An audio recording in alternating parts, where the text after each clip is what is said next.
Hey guys, Jack here. Welcome back to the channel. Hope you're doing well. This is going to be a quick and simple video showing you how to add an eSIM to the new iPhone 14, and for everyone outside of the US as well, showing you how to install a SIM card into the iPhone 14. This applies to all the models, so the 14, 14 Plus, the 14 Pro and the 14 Pro Max. So we'll go ahead and start off with the physical SIM card. So you can have your phone switched on or off, and we'll go to the left hand side where you'll see the SIM tray. It could be up at the top or down at the bottom there, but you should see a slot there. So take your SIM ejection tool. This will come in the box, but if you don't have one to hand, you can use something like a paper clip, and you'll see a little hole on the slot. Just go ahead and pop it into that hole, push down firmly, and it will pop out like so.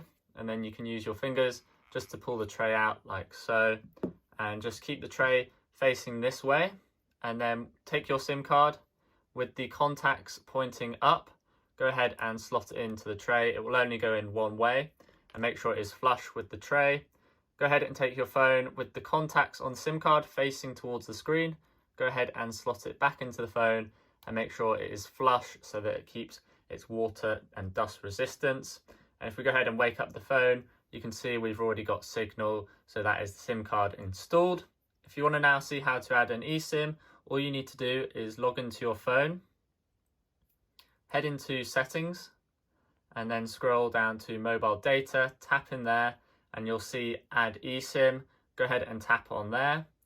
And if you have an iPhone previously, it will pop up with the option to transfer from your old iPhone. If you don't have one, it will come up with this option here to transfer from nearby iPhone or use the QR code. So if you have a QR code from your carrier, go ahead and tap that and you'll be able to scan and add the eSIM. If you guys have any questions or problems, do post a comment down below and I'll get back to you as soon as possible. If you found this video useful, do please hit that like button down below. It really helps out the video and the channel. And if you're new, consider getting subscribed over here on the left for upcoming videos. Thanks for watching guys, and I'll see you in the next one.